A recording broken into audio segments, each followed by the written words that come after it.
Bryan Brou is St. Patrick. Bryan Brou was St. Patrick. One and the same. A no good piece of shit. Well, he went around Ireland for 20 years slaughtering people. Now, the stories of when Patrick turned up the villages, he would force people to convert or he would burn their children. Yeah? Bryan Brou was a brutal fucker. Bryan Brou was St. Patrick. So the similarities between the story of the Dalcassian king who came from Wales. St. Patrick came from Wales. But he was never wrote about. St. Patrick was never wrote about till 350 years after he actually visited Ireland. But there's evidence that Bryan Brou left 20 ounces of gold as an offering in a Catholic church. Now he claimed to be the king prior to him who was crowned high king. He's a descendant. I'm a descendant of Bryan Brou as well. And I'm a descendant of King Callahan. My ma's from the Brou family. So we've inherited lives from our fathers. That's the Bible prophecy. So basically this is what happened. There's a guy has a book.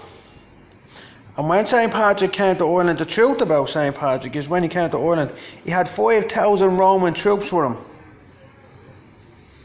5,000. And he waged, when St. Patrick came to meet my ancestor, who was the King Callahan at Tara, Callahan said to him, "Why have you come here to change the old ways?" Now, the other story is Bryan Brou did actually change the old ways. Yeah? He brought Catholicism to Ireland and started building churches. And that's what he done. But they didn't write about him till hundreds of years later, till after the flight of the Earls and all of this stuff. There was loads of stuff after happening. The place was after being wrecked. The whole country was traumatised by what Bryan Brou done. So now, we're still traumatised and in the dark. So now we're all wards of the state. And we go to clinics when we have to go and speak to them. Because he brought sickness with him. Lilith, democracy. Democracy comes from the Vatican. They vote in the Pope. Whereas prior to Bryan Brou, there was a king, the lineage of the O'Neill, or the tribe of Ben O'Neill, came from Callahan, Cashel, the rock in the high tower from the Bible, son of my right hand. So the right hand represents kingship, the direct, rightful rule, and the left hand represents democracy, Athena, Ishtar, Lilith, Dana, Anna, the two at the Dannan. So the first bishop was stoned to death that came to Ireland for being a witch. Now you can see that when Callahan and Bryan Brou came and he changed the old ways, he started to build churches. People started to get sick. What a church is actually called, it's an English word, and they call it a kill. But now they say it's a Gaelic word, the word for church. So when you go past in Ireland, they'll tell you lies. When you go past the church on the bus in Ireland, it'll say a word for church. That's not, and it'll say the church of the such, and then it'll give it in the modern Gaelic. It's a lie. The word for church is kill because it kills you. It steals your vapor. It's linked back, and the temple of Enkidu, the god who steals the vapor, is in Uru, the city of Eru, and they call this island Eru. So you can see all these things linked to this Catholic Church, rape and plunder and pillaging and lying to people. So the Battle of Clontarf bears, what you were taught in school and in college, bears absolutely no basis in reality. So there's a guy who's supposed to be a bad guy. He's called Strongbow. Why is Strongbow? So a strongbow, I've made an adamant harder than flint, I made for their forehead. So Bryan Brou came in with the leftist ideology, attacked Callahan on the hill of Tara with 5,000 Roman troops, and then he had a battle, and then Callahan killed them at the Battle of Clontarf allegedly. And then a few hundred years later, they made up a story about St. Patrick. So everywhere, same in Ireland, is Patrick's Well, Patrick's Well, Patrick's Well. And this just come to me right now, and I can nearly guarantee, from if it's right, that Bryan Brou was at those places as well, where they say Patrick's Well, Patrick's Well, Patrick's Well. Now you think Patrick is a name. Patrick is not a name. Patrick is a title. Patricius. It's a Roman word for a bishop. Patricius. The Patricius. The Roman Catholic of Rome. The Bishop of Rome. So Patricius is Patrick. That's what it means. So everywhere in Ireland, there's all these places. St. Patrick picked his nose here. St. Patrick wiped his arse over there. St. Patrick was here. I was thinking, how the fuck can St. Patrick be around all these places? Well, if he spent 20 years on campaign forcing people to convert to Catholicism and slaughtering the population, then you would be guilty of that, wouldn't you?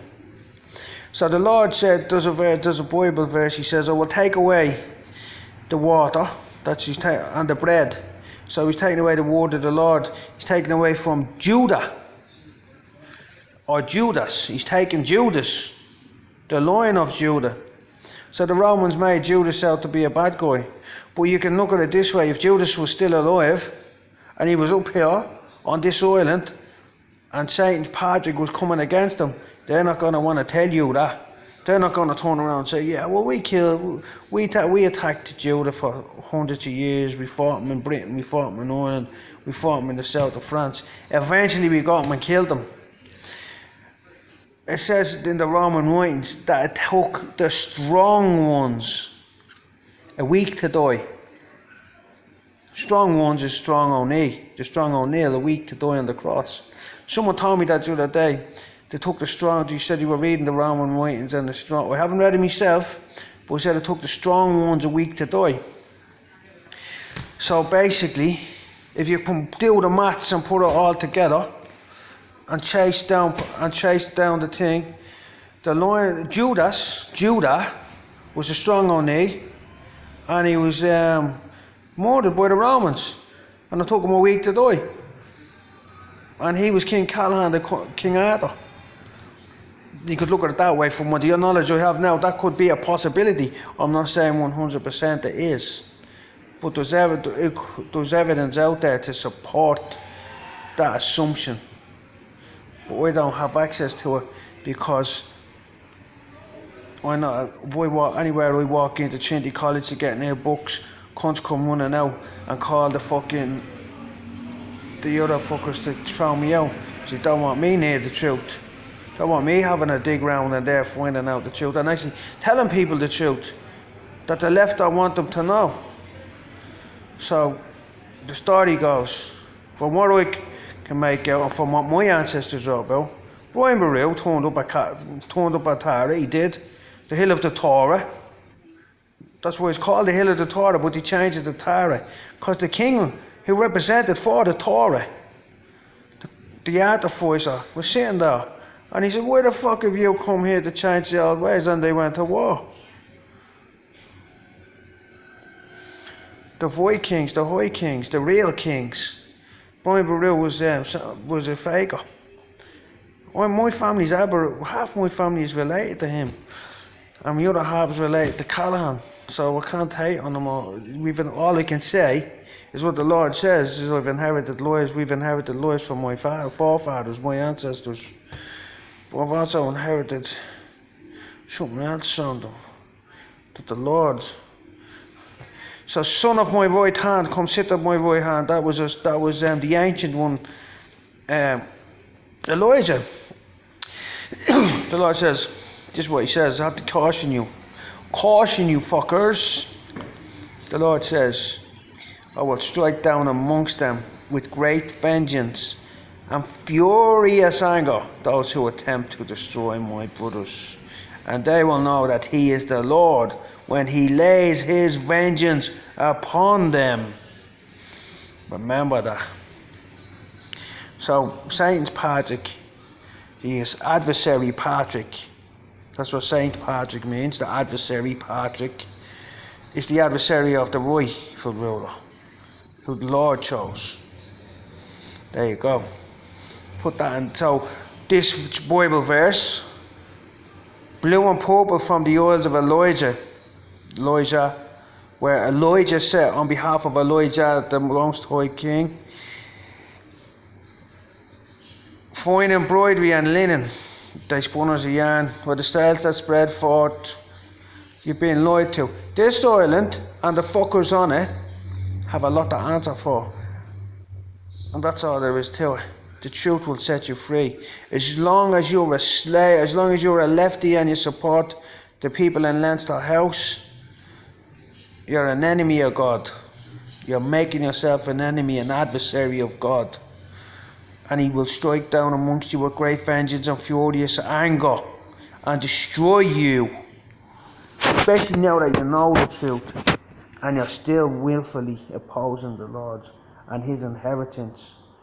It's an idiot's, fool's errand. There's nothing to be gained from opposing the Lord and his inheritance. Nothing except eternal damnation. Don't attempt to, for your own safety.